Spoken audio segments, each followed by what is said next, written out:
नमस्कार किसान भाइयों, स्वागत है आपका अपने ही चैनल क्रॉप एडवाइज़र पर। मैं जसपन सिंह आपके लिए लेके आता हूँ नई नई जानकारी, जैसे फसलों के रोग, फसलों के कीट, इसके अलावा जैसे फंगीसाइड, इंसेक्टिसाइड, हर्बिसाइड प्रोडक्ट आते हैं इनके, उन प्रोडक्टों के बारे में जानकारी। किसान भाइयों, अगर आप मेरे चैनल पर नए हैं या मेरे चैनल पर पहली बार आए हैं तो प्लीज़ मेरे चैनल को सब्सक्राइब करें, लाइक करें, कमेंट करें, या आपकी कोई क्वेरी हो तो आप मुझे कमेंट कर सकते हैं। आज मैं आपको बताऊंगा गेहूं के रोगों के बारे में, गेहूं के कीटों के बारे में। तो सबसे पहले बात कर लेते हैं गेहूं के रोगों के बारे में। गेहूं में कई प्रकार के रोग लगते हैं, जिसमें निमेटोड से संबंधित, फंगस से संबंधित, बैक्टीरिया से संबंधित। सबसे पहले अपने बात कर लेते हैं गेहूं में लगने वाले निमेटोड से संबंधित, यानी कि सूत्रकृमि से संबंधित जो रोग लगते हैं उनके बारे में बात कर लेते हैं। सबसे पहला जो है रोग वो है एक नंबर पर ईयर कोकल या सीड गॉल डिजीज। ये रोग एग्योना ट्रेटिसाई नामक सूत्रकृमि या निमेटोड से होता है।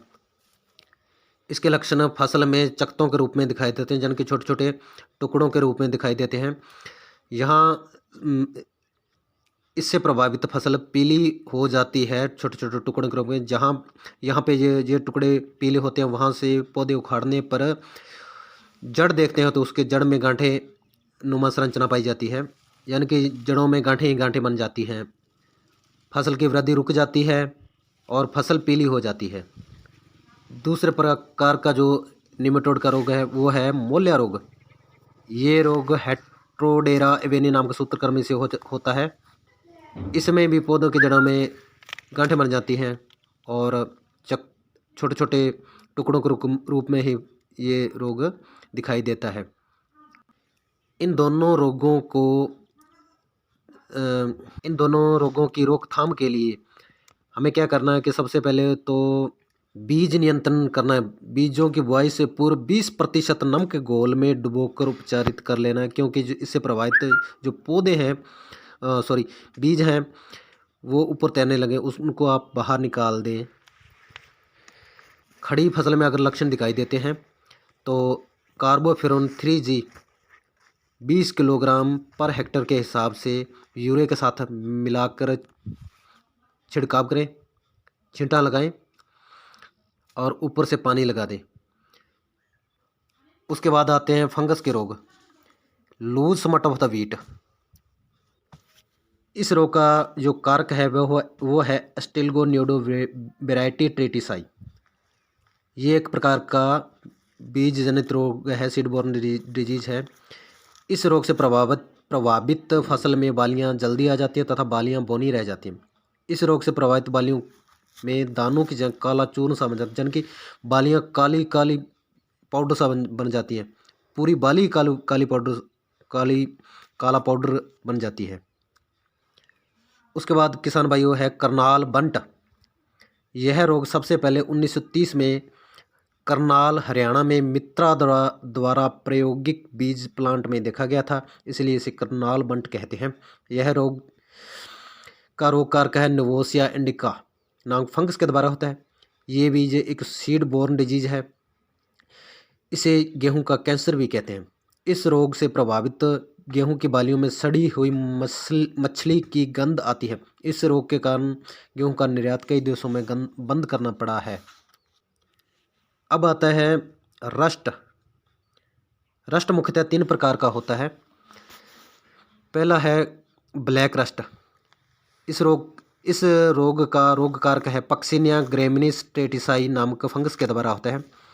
यह रोग तने तक पर अधिक फैलता है और गेहूं की किलर नाम की बीमारी से जाना जाता है।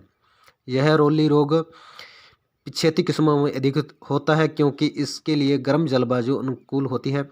इस रोग का आक्रमण देरी से होने के कारण गेहूं की फसल में कम नुकसान पहुंचाती है। येलो रस्ट या स्ट्राइप रस्ट। यह रोग पक्सिनिया स्टोफॉर्मिस नामक फंगस के द्वारा फैलता है। यह रोग ठंडे व नम वातावरण में अधिक होता है, इसलिए यह रोग देश के उत्तरी पश्चिमी भागों में अधिक नुकसान पहुंचाता है। उसके बाद रस्ट में ही आ गया ब्राउन रस्ट या लीफ रस्ट। यह रोग, इस रोग का जो कारक है वो है पक्सिनिया रिकोंडिटा ट्रेटिसाई फंगस के द्वारा होता है। यह रोग सर्वाधिक नुकसान पहुंचाता है। यह संपूर्ण देश में गेहूं की फसल में पाया जाता है। यह रोग संपूर्ण भारत में दिसंबर के अंतिम सप्ताह में होता है, इसलिए इस रोग का प्रकोप अन्य रोग के मुकाबले गेहूं की फसल पर जल्दी होता है। फंगस की बीमारियों की रोकथाम के लिए किसान भाइयों हम फंगिसाइड को यूज़ करते हैं। तो वो फंगिसाइड मैं आपको बताता हूँ। सबसे पहले हमने यूज़ करना है प्रोपिकोनाजोल 25% EC। इसकी जो मात्रा है 1.25 से 1.50 ml, यानी कि 1.25 ml से 1.5 ml प्रति लीटर पानी में मिलाकर घोल बनाकर के हिसाब से घोल मिलाकर इसका छिड़काव कर सकते हैं। फिर दूसरा है अजोक्सिस्ट्रोबिन 11% प्लस टेबुकोनाजोल 8.3%। इसकी 0.75 ml मात्रा, यानी कि 1 ml से कम 0.75 ml मात्रा पर लीटर पानी में घोल मिलाकर इसका छिड़काव कर सकते हैं। उसके बाद है मैंकोजेब 50% प्लस कार्बेंडाजिम 25% WS 150 ग्राम मात्रा पर लीटर पानी के हिसाब से घोल बनाकर इसका छिड़काव कर सकते हैं। उसके बाद है अजोक्सिस्ट्रोबिन 7.1 प्लस प्रोपिकोनाजोल 11.9% SC। ये इसकी मात्रा भी 1.25 ml से 1.5 ml पर लीटर पानी के हिसाब से घोल बनाकर इसका छिड़काव फसल पर कर सकते हैं। इसके बाद आता है भाइयों टुंडू रोग।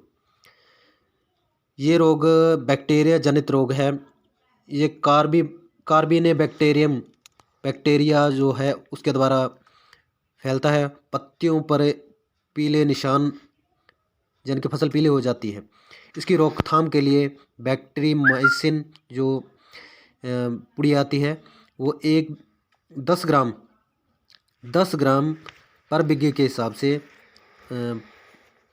10 ग्राम 100 लीटर पानी के हिसाब से घोल बनाकर या फंगिसाइड के साथ भी इसको दे सकते हैं, इसका छिड़काव कर सकते हैं।